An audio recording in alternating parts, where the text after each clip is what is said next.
Hello students and a very warm welcome to this session.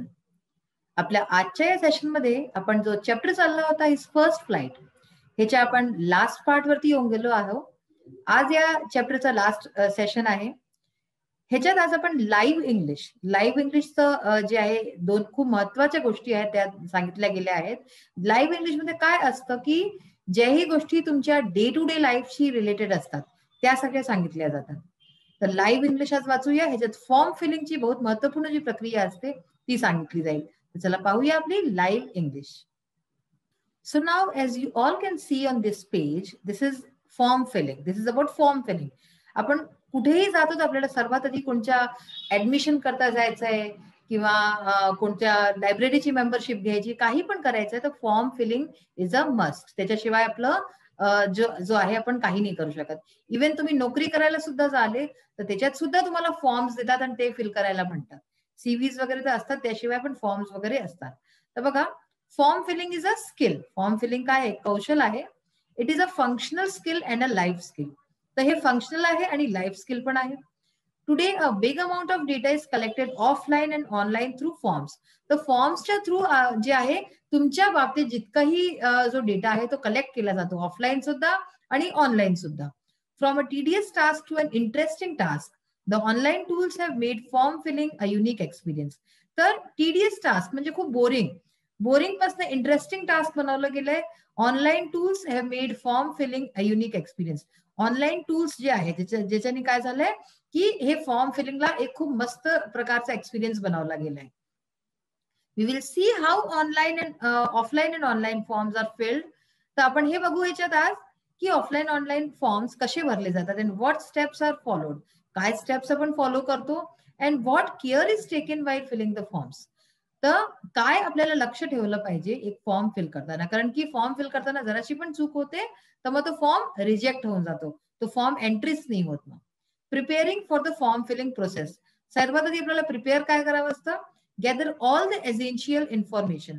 जितक्याही essential information आहे तुमच्या बारेमध्ये जानकार्या पर्सनल प्रोफेशनल एज्युकेशनल त्या सगळ्या तुम्ही एकत्रित करा. म्हणजे की तुम्हाला माहिती आहे पण तरी त्या एका जागी लिहून ठेवा किंवा एका बरोबर तुमचे सर्टिफिकेट्स मार्कशीट्स वगैरे ठेवायचे.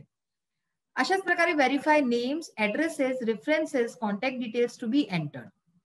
आपल्याला त्याच्यामध्ये जे काही नावं ऍड्रेस लिहायचे रेफरन्स कधी कधी त्यात मागतात की बाई तुम्ही कुणाचा रेफरन्स द्याले.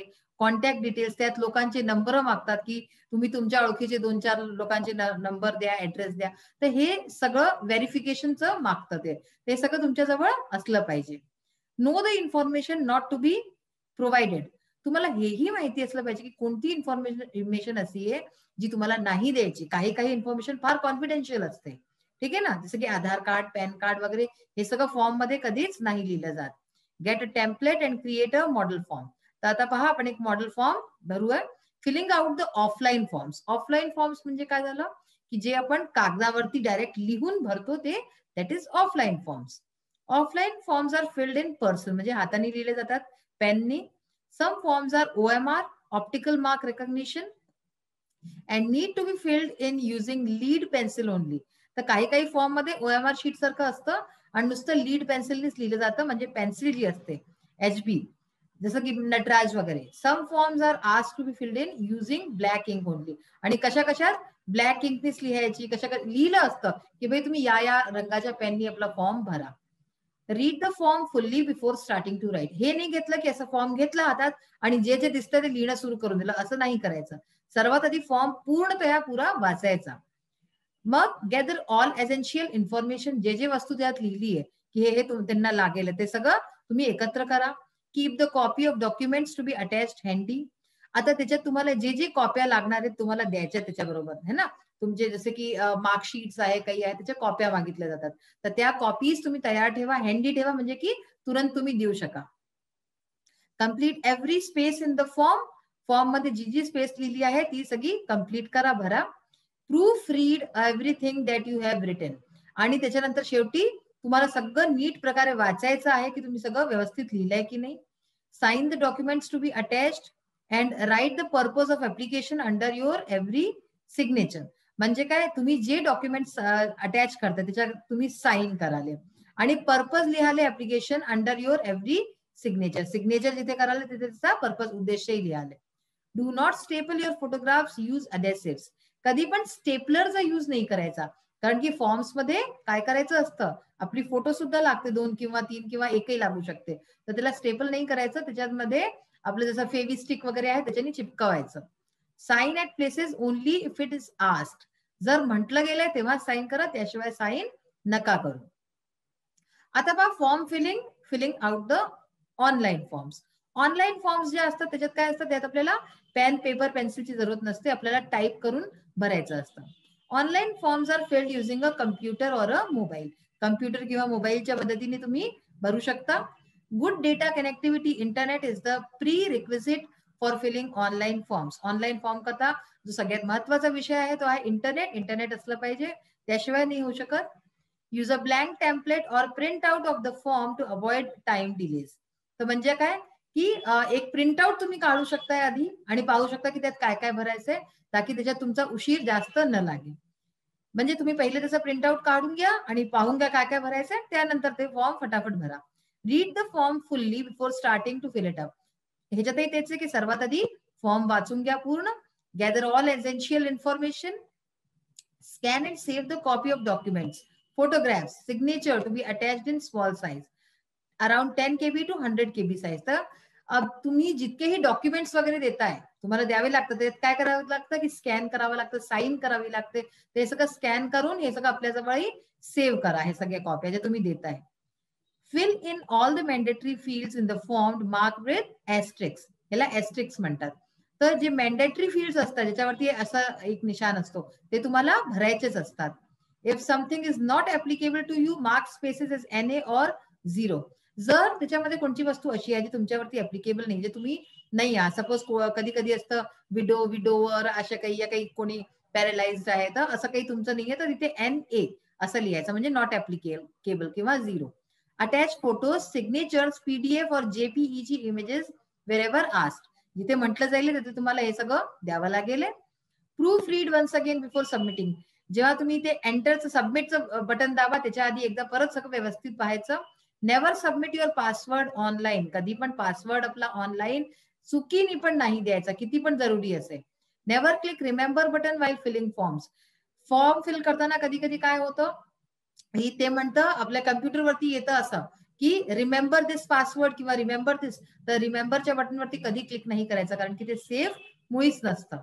Do not disclose sensitive info like your bank details. आता किती जरी कोणतं जरुरी असेल तरी जर ह्यांनी अशा प्रकारचं काही फॉर्म मध्ये विचारलं, bank detail, credit card detail, credit किंवा डेबिट कार्ड डिटेल्स, किंवा unless the page is secured. बहुतेक सेक्युर्ड पेज असेल तर ठीक आहे, बाकी हे नाही करायची, ही चूक असते. नाही त्याच्यानी आपलं सगळं जो आहे सिक्युरिटी असते ती फिनिश होऊन जाईल. A green lock sign appears in address bar of secured pages. जे सेक्युर्ड पेजेस असतात म्हणजे सुरक्षित असतात त्याच्यात काय असतं, ग्रीन लॉक साइन अशी दिसते ऍड्रेस बार मध्ये. Do not get redirected to phishing sites or fake sites. कधी कधी काय फेक साइट्स असतात, खोट्या मोठ्या साइट्स असतात, म्हणजे ते तुमची जानकारी सगळी घेऊन ते तुमचा फायदा उचलला जातात. तर अशा झास्यामध्ये कधी नाही यायचं. Go back if you see a red warning message. जर तुमच्या कम्प्युटरवरती असा काही रेड वॉर्निंग मेसेज येतोय की हे चुकीचं आहे, फेक दिसतंय, तर तुम्ही बिलकुल पण त्याच्यात पुढे नाही वाढायचं, मागे चाललं जायचं. Do not go back else there is danger of losing data. आता जर तुम्ही फॉर्म फिल करताय आणि फॉर्म फिल करताना तुम्ही बॅकचा बटन दाबला, काही झालं तर काय होईल, सगळा डेटा जो तुम्ही आतापर्यंत भरलाय सगळा बेकार होऊन जाईल, तुम्हाला परत तीच प्रोसिजर करावी लागेल. Click submit button only if you are sure. जेव्हा तुम्ही शुअर आहात की सगळं ठीक भरून दिलंय, सगळं सही आहे, तेव्हाच हा बटन दाबायचा. आता हे तुम्ही कसं बघू शकता, collect samples of railway reservation form, in patient admit form, admission form of central admission. तर हे सगळं दिलंय की हे तुम्ही फॉर्म्स हे बघू शकताय की हे कशा प्रकारे फिल केले जातात. Now we can see an admission form here. इथे आपल्याला एक दिसतंय ऍडमिशन फॉर्म, जो की एक सॅम्पल आहे. पहा कसं आहे, इथे एक upload students passport size photograph. तर इथे एक अपलोड करा, म्हणजे की हा काय ऑनलाईन फॉर्म आहे. तर ऑनलाईन फॉर्म आहे, इथे एक अपलोड करायचा फोटो, आपलं नाव लिहायचं, first name, middle name, surname, मग father's name, mother's name, admission sort to class. Suppose करा की हा ऍडमिशन फॉर्म आहे तुमच्या शाळेत घ्यायचा, नवीन शाळेत ऍडमिशन घ्यायचं आहे तुम्हाला, तर ऍडमिशन सॉर्ट टू क्लास, कोणत्या ऍडमिशन घ्यायचंय क्लासमध्ये, सिलेक्ट, जसं हे दिसतंय ह्याला तुम्ही क्लिक कराल तर ह्याच्यात क्लासेस येऊन जातात 1st to 12th की तुम्हाला कोणती क्लासमध्ये घ्यायचंय. Need transport facility, yes no, तर इथे तुम्ही येस वरती कराल किंवा नो वरती कराल जसं तुमची जरूरत असेल. स्टुडंट्स डिटेल्स, ऍड्रेस लिहाले, मेडिकल हिस्ट्री इफ एनी, जर कोणची आहे तर, नाही आहे तर NA. Name of the last school attended, ते लिहाले की तुमची मागची शाळा कोणची होती. डेट ऑफ बर्थ, DD म्हणजे डेट, MM म्हणजे मंथ आणि Y म्हणजे इयर. मग प्लेस ऑफ बर्थ, जागा कोणची होती. पास्ट क्लास, कोणची क्लास पास केली आहे तुम्ही. Skills talents of the child, ह्याच्यात हे एस्ट्रिक्स दिसतात हे मॅन्डेटरी आहे, म्हणजे की हे तुम्हाला लिहायचेच हे सगळे मार्क्स. ठीक आहे ना. नेक्स्ट आहे, तर नेक्स्ट पेज आहे पेरेंट्स डिटेल्स. तर ह्याच्यामध्ये अशाच प्रकारे पेरेंट्स डिटेल्स आहे. Father's qualification, occupation, mobile number, email, occupation, तर हे सगळं आपल्याला भरायचं असतं. आणि upload the scan copies of the following documents, या डॉक्युमेंट्सची स्कॅन कॉपी, म्हणजे स्कॅनर असतं, स्कॅनरच्या थ्रू स्कॅन करून द्या. Living certificate, marksheet, birth certificate, Aadhaar card, आणि हे सगळं झालं, सगळं तुम्ही स्कॅन वगैरे करून झालं तर मग सबमिटचा बटन करायचा, तर मग अशा प्रकारे हे सबमिट होऊन जातं. तर ही अशी प्रकारची आपली ही आज लाईव्ह इंग्लिशची क्लास होती.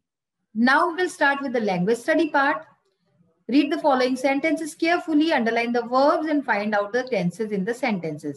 सेंटेन्स मध्ये प्रत्येक सेंटेन्स मध्ये आपल्याला वर्बला काय करायचंय, अंडरलाईन करायचंय आणि कोणता टेन्स आहे हे सांगायचंय. The sun was now ascending the sky, म्हणजे की सूर्य जो आहे तो असेंडिंग द स्काय म्हणजे की वरती चढत होता. तर वॉज नाव असेंडिंग हा काय झाला, पास्ट कंटिन्युअस टेन्स. असेंडिंग आहे ना ING, तर म्हणून कंटिन्युअस आहे, वॉज आहे म्हणून past continuous tense. Still they took no notice of him. Took is the simple past tense. Take, took, taken. She is standing on a little high hump on the plateau. Is standing म्हणजे काय झालं, present continuous tense. जेव्हा is was वगैरे असतं आणि ING असतं तर तेव्हा म्हणजे काय असतं, कंटिन्युअस टेन्स असतं. He leaned out eagerly, simple past tense. He just felt dizzy, feels I felt, the simple past tense. आता बघा हे तुमच्याकरता मी हे केलेलं आहे, ह्याला तुम्ही नीट प्रकारे बघा. ऍडवर्ब्सच्या जे काय आहे, एक तर पहिली definition, an adverb is a word that describes a verb, an adjective or another adverb. हे आपण आपल्या मागच्या सेशनमध्ये वाचलेलं आहे. हे तुम्ही जर वाचून घ्याल, समजून घ्याल तर तुम्हाला नीट प्रकारे ऍडवर्ब्सच्या बाबतीत कळून जाईल. It tells how, how often, when and where. तर हे काय सांगतं, हाऊ म्हणजे कसं, हाऊ ऑफेन म्हणजे कितीदा, किती लवकर या किती उशिरा, वेन म्हणजे केव्हा आणि वेअर म्हणजे कुठे. An adverb answers the questions. तर ह्या क्वेश्चन्सचं आन्सर देतं. हाऊ, इझिली, हॅपीली, लाऊडली, क्विकली, ह्याच्यात बघा सगळ्यांमध्ये एल आहे. हाऊ ऑफेन म्हणजे की कितीदा, ऑलवेज, एव्हरी डे, फ्रिक्वेंटली, अशाच प्रकारे वेन आणि वेअर. तर हे तुम्ही वाचा नीट प्रकारे, याला समजा. पहा एक्झाम्पल दिलंय इथे, the trumpeter swan glided silently across the pond. तर सायलेंटली ऍडवर्ब आहे. हाऊ हे कसलं उत्तर देत आहे, हाऊचं. 6 टाइप्स ऑफ ऍडवर्ब्स आहेत, तेही मी तुम्हाला दाखवते याच्यामध्ये. Adverb of time, frequency, place, manner, degree आणि एफर्मेशन. त्याच्यानंतर कोणते ऍडवर्ब असतात आणि एक्झाम्पल्स हे सुद्धा दिलेले आहेत. टाइम मध्ये काय आहे बघा, ऑलरेडी, अगो, बिफोर, येट, नेव्हर आणि I have heard this before, I have not seen him since. तर हे सगळं जितकं लिहिलं आहे हे तुम्ही जितकं वाचाले तुम्हाला आणि तितकं चांगल्या प्रकारे समजेल. टाइम म्हणजे वेळेचं कळेल याच्यात. फ्रिक्वेन्सी म्हणजे कितीदा. ऍडवर्ब ऑफ प्लेस म्हणजे जागेचा ऍडवर्ब आहे. ऍडवर्ब ऑफ मॅनर म्हणजे कशा प्रकारे होत आहे काही. डिग्री म्हणजे ऑलमोस्ट, फुली म्हणजे किती आहे, जास्त किंवा कमी. ऍडवर्ब ऑफ एफर्मेशन म्हणजे की नक्की, ज्याच्यानी कळतं आपल्याला काय शब्द, सर्टेनली, शुअरली, अपेरेंटली. तशा प्रकारे हे ऍडवर्ब्स आहे. नेक्स्ट आहे आपलं ऍक्टिव्ह अँड पॅसिव्ह व्हॉइस. यंदा आपण हे दोन जे आहे पडलेले आहेत ग्रामरचे portion. Active, passive voice. Voice किती असतात, दोन, ऍक्टिव्ह आणि पॅसिव्ह. ऍक्टिव्ह व्हॉइस मध्ये काय सांगतात, व्हॉट सब्जेक्ट डज, की सब्जेक्ट काय करतो. आणि पॅसिव्ह व्हॉइस मध्ये focus is on the action, की ऍक्शन जो झालाय त्याच्यावरती फोकस असतो. बघा ऍक्टिव्ह व्हॉइस मध्ये काय आहे, राम किल्ड रावण. ठीक आहे, हा सब्जेक्ट आहे आणि हा रावण आहे, ह्याच्यावरती काय झालं, हा ऑब्जेक्ट आहे. रामानी रावणला मारलं. तर हा वर्ब आहे जो किल्ड रावण, म्हणजे वर्ब जो आहे तो त्याच्यावरती झालाय, रावणवरती. Ravan was killed by Ram. आता हा पॅसिव्ह व्हॉइस होऊन गेला. हा जो ऑब्जेक्ट होता हा इथे काय होऊन गेला, सब्जेक्ट बनून गेला. Ravan was killed by Ram. तर हे अशा प्रकारे ऍक्टिव्ह पॅसिव्ह आहे. आता पहा पॅसिव्ह व्हॉइस इन इंग्लिश याच्यामध्ये टेन्स दिले आहेत, सर्व टेन्स आहेत तुमचे. ऍक्टिव्ह व्हॉइस मध्ये कसे असतात आणि पॅसिव्ह व्हॉइस मध्ये कसे असतात, हे जर टेबल तुम्ही नीट प्रकारे समजली तर ऍक्टिव्ह पॅसिव्ह मध्ये तुमची कधीच चूक नाही होणार आहे. जे एक्झाम्स मध्ये तुमचे कोणत्याही प्रकारचा प्रश्न येईल, जर त्यांनी पॅसिव्ह व्हॉइस मध्ये चेंज करायला म्हटलं तर तुम्ही आरामाने करू शकता. जर present simple I do my homework is done. अशाच प्रकारे present continuous I am doing my homework is being done. I did my homework हे सिम्पल पास्ट टेन्स, तर माय होमवर्क वॉज डन. तर वॉज येऊन गेलं, मग वॉज बीइंग येऊन गेलं. ही टेबल सगळी नीट प्रकारे वाचा आणि याला समजायचा प्रयत्न करा. हा तुमचा एक्झाम मध्ये फार जास्त हेल्प करेल. तर अशा प्रकारे आज आपला हा सेशन इथेच फिनिश होतोय. आपण आज ऍक्टिव्ह पॅसिव्ह व्हॉइस जे पडलं आहे आणि याच्याच बरोबर ऍडव्हर्ब्सच्या बाबतीत जे आज तुम्हाला मी जे पिक्चर्स दाखवले त्यांना परत तुम्ही नीटशे वाचा, सगळे समजायचा प्रयत्न करा. फॉर्म फिलिंगच्या बाबतीत आज आपण लाईव्ह इंग्लिश मध्ये वाचलं आहे, तर ते सुद्धा तुम्ही जेव्हा कधी ऍक्च्युअल मध्ये फॉर्म फिलिंग करायला झाले तेव्हा ते तुम्हाला उपयोगी सिद्ध होईल.